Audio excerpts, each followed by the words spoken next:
இப்போ உங்களை ஒரு பாத்ரூம் க்ளீன் பண்ண சொல்கிறாங்கன்னு வச்சுக்கோங்களேன். அது வந்து இப்படி இருந்தால் உங்களுக்கு வந்து ஈஸியாக இருக்குமா, இல்லை இப்படி இருந்தால் உங்களுக்கு ஈஸியாக இருக்குமா?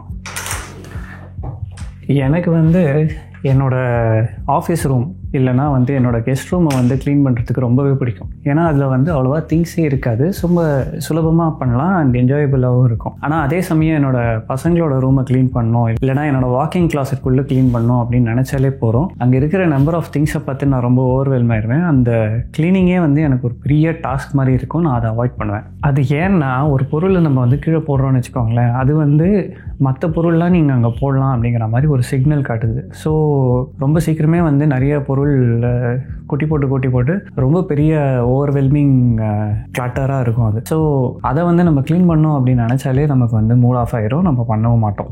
ஓகே, இதெல்லாம் வந்து உன்னோட பர்சனல் எக்ஸ்பீரியன்ஸை பொறுத்து தான் அப்படின்னு நம்ம சொல்லிக்கலாம்.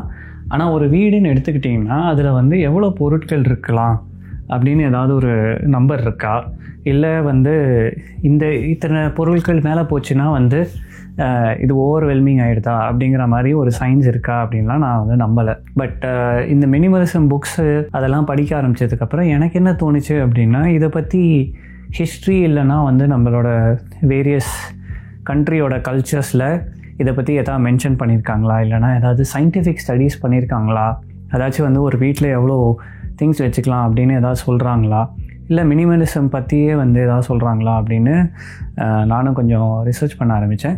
ஸோ இந்த வீடியோவில் நம்ம என்ன பார்க்க போகிறோம் அப்படின்னா, நான் பண்ண இந்த ரிசர்ச்சோட ஸ்டடீஸ் அண்ட் கன்க்ளூஷன்ஸ் பற்றி தான் நான் இன்றைக்கி பேச போகிறேன். ஃபோர்ப்ஸில் ஒரு ரீசெண்டாக ஒரு ஆர்டிக்கிள் போட்டிருக்காங்களா, அதில் என்னென்னா scientific study that praises the psychology underlying the minimalist moment. மினிமலிசமில் செய்கிற அந்த வாலண்டரி சிம்பிளிசிட்டிக்கும் நம்ம ஓவரால் வெல்பீயிங்க்கும் ஒரு பாசிட்டிவ் ரிலேஷன்ஷிப் இருக்கா அப்படின்னு அவங்க வந்து 23 டிஃப்ரெண்ட் ஸ்டடீஸ் பண்ணியிருக்காங்க. அதில் 80% மேற்பட்ட ஸ்டடீஸ் வந்து ஆமாம் இதை வந்து கன்ஃபார்ம் பண்ணுது. ஸோ அப்புறம் அவங்க என்ன கன்க்ளூஷன் வராங்க அப்படின்னா, minimalism may encourage people to focus on psychological needs such as autonomy, competence, mental space and awareness. These have shown to promote psychological growth. இதில் அட்டானமினா என்னென்னா ஃப்ரீடம் அண்ட் லிபரேஷன். அதாச்சும் முன்னாடி உங்கள் பொசஷன்ஸ் வந்து உங்களை வந்து ஒரு அடிமையாக வச்சுச்சு, ஆனால் அந்த பிடியிலேருந்து அவங்களால மினிமலிசம்னால வெளியே வர முடிஞ்சிச்சு அப்படின்னு ஷேர் பண்ணுறாங்க. அவங்களோட உண்மையான ஆத்தென்டிசிட்டி அவங்க வந்து வெளிப்படுத்த ஒரு வாய்ப்பாக மினிமலிசம் கிடச்சிருச்சு அப்படின்னு பார்ட்டிசிபென்ட்ஸ்லாம் ஃபீட்பேக் கொடுத்தாங்க. இது நான் என் பர்சனல் எக்ஸ்பீரியன்ஸ்லேருந்து சொல்கிறேன். நம்மள நிறைய பேர் வந்துட்டு இப்போது ஒரு ஊர்லேருந்து இன்னொரு ஊருக்கு போய் நம்ம வேலை பார்த்தோன்னா நமக்கு நல்ல ஜாப் ப்ராஸ்பெக்ட்ஸ் இருக்கும் அப்படின்னு நினைப்போம். ஆனால் வந்து இது மேலே நம்ம ஆக்ஷன்ஸே எடுக்க மாட்டோம். ஏன் அப்படின்னா, யாரா இருந்து இவ்வளோ திங்ஸை வந்து மூவ் பண்ணுவாங்க அப்படிங்கிற மாதிரி ஒரு தாட் இருக்கும். அந்த சோம்பேறித்தனம் ஆட்டோமேட்டிக்காக வந்துடும். மொமெண்டம் வந்து நம்மளை அதே இடத்துல தான் உட்காத்தி வச்சிருக்குமே தவிர நம்மளை வந்து ஒரு மூவ் பண்ணுறதுக்கு ப்ரோக்ரஸ் பண்ணுறதுக்கு அதை அலோவ் பண்ணாது. இன்ஃபேக்ட் நிறைய பேர் வந்துட்டு ஒரு தமிழ்நாடு ரெஜிஸ்ட்ரேஷன் வச்சுருக்கேன் என் காரு, அதனால் பெங்களூருக்கு கூட நான் போய் வேலை பார்க்க மாட்டேன் அப்படின்னு சொல்கிற ஆளுங்கள்லாம் இருக்குது. இப்போ நீங்கள் கார் வச்சுக்காதது பற்றி நான் பேசலை, பட் உங்களோட தாட் ப்ராசஸ் வந்து தப்பாக இருக்குது அப்படின்னு சொல்ல வரேன். ஸோ இந்த பிடியிலேருந்து நீங்கள் எப்படி வெளியே வரலாம் அப்படிங்கிறதுக்கு சொல்யூஷன் வந்து மினிமலிசம் தான். ஏன்னா மினிமலிசம் வந்து it will help you to focus on things that really matter so that you can make that necessary progress. Monk's guide to clean house and mind அப்படிங்கிற புக்கில் என்ன சொல்கிறாங்க அப்படின்னா, அவங்க வந்து இந்த கோயிலை வந்து சுத்தமாக வச்சுக்கணும் அப்படிங்கிறது தான் அந்த மங்கோட ப்ரைமரி டாஸ்க். ஸோ அவங்க கோயிலை வந்து க்ளீனாக வச்சுப்பாங்க. அந்த க்ளீனிங் வந்து அவங்களுக்கு வந்து ஒரு வேலையாகவே அவங்களுக்கு தெரியல, அதை அவங்க ரொம்ப என்ஜாய் பண்ணுவாங்க. அவங்கள பொறுத்த வரைக்கும் presence of dust in the temple is a sign of a troubled mind. இப்போது உங்கள் டாய்லெட்டை வந்து ஒருத்தவங்க யூஸ் பண்ணுறாங்கன்னு வச்சுக்கோங்களேன், அந்த டாய்லெட்குள்ளே அவங்க போய் அவங்க உட்காரும்போது it's an opportunity for them to relax and to start looking around. அவங்க என்ன சுற்றி பார்ப்பாங்க, உங்களோட வாழ்க்கையை பற்றி அவங்க ஜட்ஜ் பண்ணுற மாதிரி ஒரு வாய்ப்பாக அது வந்து அமையுது. ஸோ அந்த டைமில் வந்து உங்கள் டாய்லெட் வந்து க்ளீனாக இல்லைனா வந்துட்டு உங்களோட உள்ளாடைகள்லாம் வந்து அங்கே தூங்கிட்டு இருந்துச்சு, இல்லை உங்கள் டாய்லெட்டே ஒரு மாதிரி அன்வெல்கமாக இருந்துச்சுன்னு வச்சுக்கோங்களேன், அப்போ வந்து அவங்களுக்கு வந்து ஒரு மாதிரி அவங்களோட கன்க்ளூஷன் வந்து கொஞ்சம் நெகட்டிவாக இருக்கலாம், இல்லை அவங்க உங்களை பற்றி குறைவாக ஜட்ஜ் பண்ணலாம், இல்லை they might feel unwelcome in your house. இது ஆக்சுவலாக ரொம்ப உண்மை தான். ஏன்னா வந்துட்டு நமக்கே வந்து யாராவது ஃப்ரெண்ட்ஸோ இல்லை ரிலேட்டிவ்ஸாகவே இருக்கட்டும், சொந்தக்காரங்க யாராச்சும் வந்து நம்ம வீட்டுக்கு வந்து அவங்க பாத்ரூமை யூஸ் பண்ணுறாங்க அப்படின்னா, அவங்க வெளியே வரும்போது அவங்களோட ஃபேஸ் எக்ஸ்ப்ரெஷன் எப்படி இருக்குது அப்படின்னு சொல்லிட்டு நம்ம வந்து ஒரு மாதிரி நம்ம வந்து திருன்னு முழிச்சிட்ருப்போம், இல்லாட்டி ஒரு நர்வஸாக ஒரு பார்வை பார்ப்போம் இல்லையா. இதெல்லாம் ஏன் அப்படின்னா நம்ம டாய்லெட் வந்து க்ளீனாக இல்லைன்னு நமக்கே தெரியும். அதனால தான் இந்த மாங்க்ஸ் புக்கில் என்ன சொல்கிறாங்கன்னா வந்து உங்கள் பாத்ரூமு ஒரு நாளைக்கு 2 தடவை க்ளீன் பண்ணணும் அப்படின்னு சொல்கிறாங்க. பட் இது உங்களுக்கு வந்து கொஞ்சம் எக்ஸசிவாக தோணிச்சு அப்படின்னா நீங்கள் வந்து ஒரு வாரத்தில் ஒரு 2 தடவை அந்த மாதிரி நீங்கள் வந்து ஸ்கெடியூல் பண்ணிக்கோங்க. அப்ஜெக்டிவ் வந்து உங்கள் பாத்ரூம் வந்து உங்கள் கண்ட்ரோலில் வரணும் அப்படிங்கிறது தான். இப்போது ஜாப்பனீஸ் கல்ச்சரில் வந்து ஆக்சுவலாக ஒரு டாய்லெட் காட் அப்படின்னு ஒருத்தங்க இருக்காங்க. அவங்க பேர் வந்து கவாயோ நோ காமி. இந்த காடை வந்து அவங்க ஃபர்டிலைசர்ஸோட அசோசியேட் பண்ணுறாங்க. அதாச்சும் அந்த ஓரான்னு சொல்லுவாங்க இல்லையா, அவங்க ரைஸ் ஃபீல்டு அதுக்கெலாம் வந்து அந்த ஓரம் அதோட வந்து அவங்க அசோசியேட் பண்ணுறாங்க. ஸோ டாய்லெட் காட் ஹாப்பியாக இருந்துச்சுன்னா வந்து இட் லீட்ஸ் டு வெல்த் அப்படின்னு அவங்க பிலீவ் பண்ணுறாங்க. ஸோ இதே மாதிரி நம்ம வந்து டாய்லெட்டை சுத்தமாக வச்சுக்கிட்டோம்னா நம்ம வந்து பணக்காரன் ஆகிடுவோமா அப்படிங்கிற கேள்வி வந்து எனக்கு வந்துச்சு. ஸோ இதுக்கு ஆன்சர் வந்து ஆமாம், டெஃபினட்டாக இருக்குது. There is a connection. இதை எப்படி சொல்கிறாங்க அப்படின்னா, அமெரிக்காவில் when they compared a house with a dirty toilet to a house with a clean toilet, அந்த clean toiletல இருக்கிற மக்கள் வந்து ஆன் ஆவரேஜ் $8,000 ஒரு வருஷத்துல எக்ஸ்ட்ராவாக சேவ் பண்ணாங்களாம் dirty toiletோட. ஸோ உங்களுக்கு வந்து பெட்டர் ஃபினான்ஷியல் ஹெல்த் வேணும் அப்படின்னா ஃபஸ்ட்டு வந்து உங்கள் வீட்டில் இருக்கிற பாத்ரூம் எல்லாத்தையும் க்ளீன் பண்ணுங்க. அடுத்து அந்த ஆர்டிக்கிள் என்ன சொல்கிறாங்க அப்படின்னா காம்பிடன்ஸ் பற்றி பேசுகிறாங்க.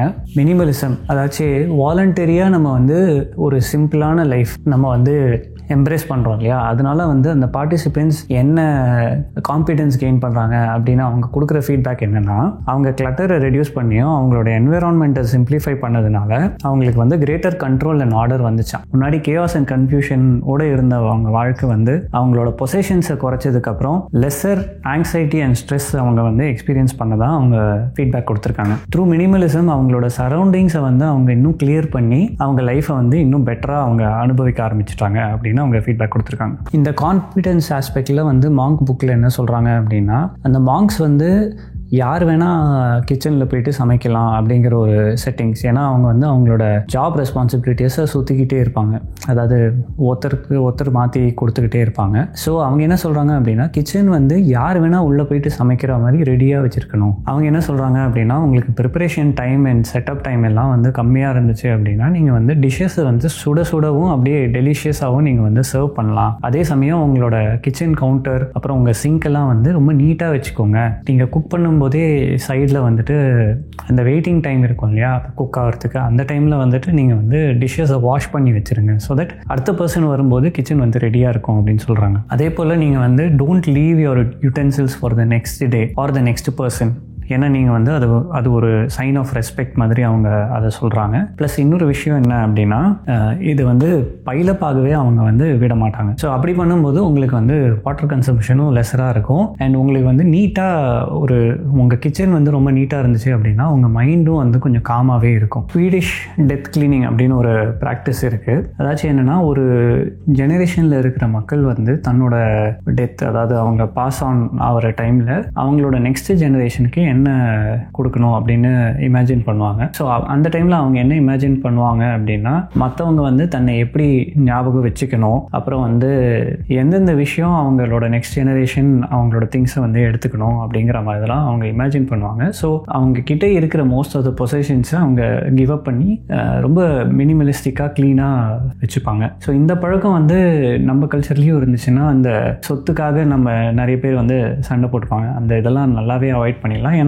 கிளியராக வந்து டிஃபைன் பண்ணியிருப்பாங்க எது எங்கே போகும் அப்படின்னு. அப்புறம் நம்மளோட பெரியவங்க யாராச்சும் போகிறாங்க அப்படின்னா அவங்க போயிட்டாங்க அப்படிங்கிற எமோஷ்னல் ஃபீலிங் மட்டும் இல்லாமல் நமக்கு எப்போவுமே வந்து அவங்களோட திங்ஸை வச்சுட்டு என்னடா பண்ணுறது அப்படிங்கிற ஒரு டிசிஷன் மேக்கிங்கும் நம்ம தலையில் வந்து விழுது. இதை வந்து அவங்க நல்லாவே அவாய்ட் பண்ணலாம். அடுத்ததான் அந்த ஆர்டிக்கிளில் என்னத்தை பற்றி பேசுகிறாங்க அப்படின்னா மென்டல் ஸ்பேஸ். அதுக்கு அந்த மங்க் புக்கில் என்ன சொல்கிறாங்க அப்படின்னா, அவங்க வந்து அந்த கோயில் தரையை வந்து ரொம்பவே நீட்டாக வச்சுப்பாங்களாம். ஆனால் இது வந்து ஒரு மொமெண்டரி தான். ஏன்னா மேலே வந்து ஒரு மரம் இருக்கும், மரத்துலேருந்து ஒரு இலை வந்து விழலாம், இல்லைனா காற்றடிக்கும், டஸ்ட்டு வந்து விழலாம், இல்லைனா மக்களே வந்து நடந்துட்டு இருப்பாங்க.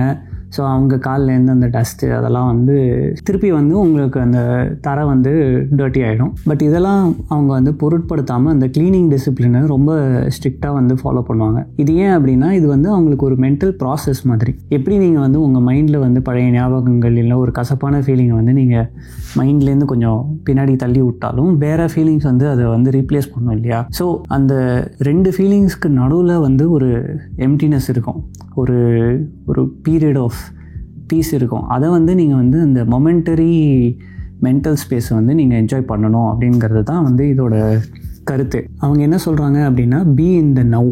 அசுத்தங்கள் உங்கள் மைண்டில் வந்து வர வர அதை வந்து க்ளீன் பண்ணிகிட்டு இருக்கிறது தான் உங்களோட டியூட்டி அப்படின்னு அந்த புக்கில் சொல்கிறாங்க. இது ஏன் அப்படின்னா, நீங்கள் வந்து க்ளீன் மைண்ட் இருக்கும்போது தான் உங்கள் மைண்ட் வந்து ரொம்ப கிளாரிட்டியோடையும் ரொம்ப க்ரியேட்டிவிட்டியோடையும் ஆக்ட் ஆகும். இது வந்து ப்ராக்டிக்கல் எக்ஸாம்பிளில் சொல்லணும்னா, நீங்கள் வந்து ஷவர் எடுக்கும்போது இல்லை உங்கள் உடம்பை சுத்தப்படுத்தும் போது தான் உங்களுக்கு வந்து நல்ல ஒரு பயங்கர ப்ரில்லியண்ட்டாக ஒரு ஐடியா தோணும். ஆஃபீஸ் ஸ்பேஸை வந்து நல்லா நீங்கள் க்ளீன் பண்ணி நீட்டாக வச்சுட்டு இருக்கும்போது தான் வந்து உங்களுக்கு அந்த மோஸ்ட் இம்பார்ட்டண்ட்டான ஒரு ப்ராப்ளம்க்கு வந்து சொல்யூஷன் என்ன அப்படின்னு டக்குன்னு அந்த பிரெயின் வேவ் வரும். உங்களுக்குள்ள இருக்கிற ஜீனியஸை நீங்கள் அன்லாக் பண்ணோம் அப்படின்னா உங்கள் மைண்டில் இருக்கிற கிளட்டரை வந்து நீங்கள் எலிமினேட் பண்ணி தான் ஆகணும். ஸோ உங்கள் பீஸ் ஆஃப் மைண்டுக்கு வந்து ரொம்ப முக்கியமானது க்ளீனிங் தான் அப்படின்னு இப்போ உங்களுக்கு புரிஞ்சிருக்கும். ஏன்னா வந்துட்டு இவ்வளோ திங்ஸ் தான் வந்து ஒரு வீட்டில் இருக்க முடியும், இதுக்கு மேலே போயிடுச்சுன்னா எனக்கு வந்து ஒரு மாதிரி ஓவர்வெல்மிங் ஃபீலிங் வருது அப்படின்னு நீங்கள் வந்து உணர்வீங்க. So your state of mind is also very depend on the state of the house and clean house leads to a clean மைண்ட்னு நீங்களே வந்து புரிஞ்சுப்பீங்க.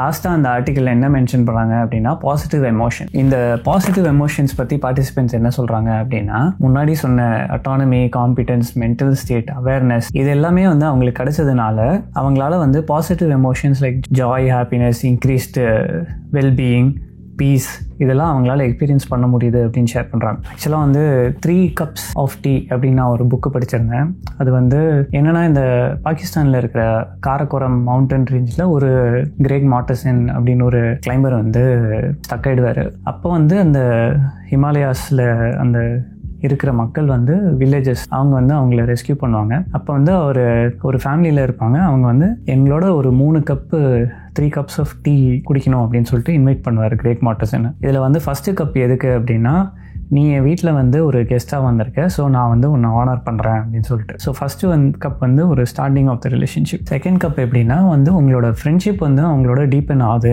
அப்படிங்கிறதோட சிக்னிஃபிகன்ஸ் அது.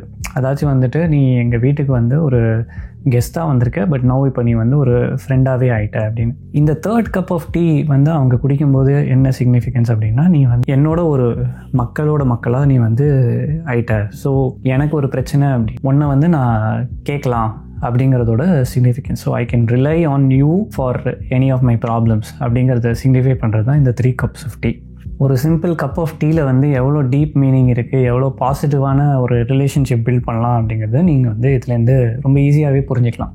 பாசிட்டிவ் மைண்ட் செட் பற்றி மாங்க்ஸ் என்ன சொல்கிறாங்க அப்படின்னா, இந்த காலகட்டத்தில் வந்துட்டு நிறைய திங்ஸை வந்து யூஸ் அண்ட் த்ரோவாக நீங்கள் வந்து ட்ரீட் பண்ணுறீங்க. அதாச்சும் ஒரு பொருளில் வந்து ஒரு சின்ன டிஃபெக்ட் இருந்தாலே அதை தூக்கி போட்டு வேறு பொருளை வந்து ரீப்ளேஸ் பண்ணிடுறீங்க. இதே அப்ரோச் தான் உங்கள் ரிலேஷன்ஷிப்ஸ்க்கும் போகுது. யாராவது ஒருத்தருக்குல ஒரு சின்ன ஆஸ்பெக்ட் பிடிக்கலனா கூட அந்த ரிலேஷன்ஷிப்பை அறுத்து விட்டு நம்ம போயிடுறோம். ஸோ எல்லா ரிலேஷன்ஷிப்ஸும் ஒரு மாதிரி பிளாட்டானிக்காக, அதாவது வந்து ரொம்ப ஒரு ஹை லெவலாக ஒரு ரிலேஷன்ஷிப்பாக இருக்கே தவிர ஒரு டீப் ரிலேஷன்ஷிப் இல்லை அப்படிங்கிறது வந்து அவங்களோட ஃபீலிங். ஸோ அவங்க என்ன சொல்கிறாங்க அப்படின்னா, ஒரு பொருளை நீங்கள் வந்து ஃபஸ்ட்டு நீங்கள் அதை வாங்குறீங்க அப்படின்னா அது நமக்கு தேவையா, அதை எப்படி யூஸ் பண்ண போகிறோம் அப்படின்னு 1க்கு 10 தடவை யோசிங்க. ஸோ அதை யோசிச்சுட்டு அதை வந்து வீட்டுக்குள்ளே கொண்டு வந்துட்டீங்க அப்படின்னா அது வந்து ஈவன் டிஃபெக்ட் ஆனால் கூட அதை வந்து ரிப்பேர் பண்ணி திருப்பி ரீயூஸ் பண்ண பாருங்கள். இதே தான் வந்து ஜாப்பனீஸ் கல்ச்சரில் வந்து வாபி சாபி அப்படின்னு சொல்லுவாங்க. அதாச்சும் என்னென்னா, ஒரு எதுவுமே வந்து நிரந்தரம் கிடையாது. அது ஒரு பொருளாக இருக்கட்டும், பர்சனாக இருக்கட்டும், உங்கள் ரிலேஷன்ஷிப்பாக இருக்கட்டும், அது வந்து எப்போவுமே சேஞ்ச் ஆகிட்டே இருக்கும், இவால்வ் ஆகிட்டே இருக்கும். ஸோ அந்த சேஞ்சை வந்து நீங்கள் எம்ப்ரேஸ் பண்ணி ஆகணும் அப்படிங்கிறது தான் அந்த வாபி சாபி அப்படிங்கிற கல்ச்சர். இது வந்து ஜப்பானில் வந்து ரொம்ப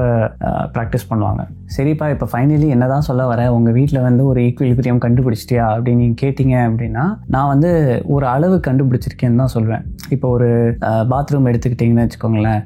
நான் வந்துட்டு ஒரு பாத்ரூம்லேயும் ஒரு ஷாம்பு, ஒரு பாடி வாஷ், ஒரு கண்டிஷனர், ஒரு சோப்பு, இவ்வளோ தான் வைப்பேன். அதே போல் வந்துட்டு சப்போஸ் ஒன்று தீர்ந்து போயிடுச்சு அப்படின்னா இன்னொரு பாத்ரூம்லேருந்து பாரோ பண்ணிட்டு அதுக்கப்புறம் கடைக்கு போயிட்டு ரீப்ளேஸ் பண்ணுறதுக்கு ட்ரை பண்ணுவேனே தவிர நான் வந்து டூப்ளிகேட்ஸ்லாம் வந்து பக்கத்தில் வச்சு கிளட்டர் பண்ணாமல் தான் வச்சுப்பேன். அதே மாதிரி என்னோட பெட்ரூம் எடுத்துக்கிட்டிங்க அப்படின்னா ஒரு குடும்பத்தினருக்கும் மேக்ஸிமம் 2 இல்லைனா 3 ட்ரா அளவு தான் நான் வந்து துணி வச்சுக்கிற மாதிரி பண்ணிப்பேன். அதுக்கு மேலே போயிடுச்சு அப்படின்னா பழசை வெளியே எடுத்து ரீசைக்கிள் பண்ணுறது இல்லைனா கொடுக்குறது, அந்த மாதிரி வச்சுட்டு எனக்கு வந்து இதுதான் கரெக்டான லெவல் அப்படின்னு தோணுது. பட் அஃப்கோர்ஸ் உங்களுக்கு வந்து அது வேறு மாதிரி தோணலாம். ஏன்னா நீங்கள் வந்து இன்னும் ஆஃபீஸ் போகலாம், இல்லைனா வந்துட்டு உங்களுக்கு ஃபேன்சியாக தான் ட்ரெஸ் போடணும் அப்படிங்கிற அவசியங்கள் இருக்கலாம். ஸோ இந்த ஈக்குவிலிபிரியம் கண்டுபிடிக்கிறது வந்து அப் டு யூ தான்.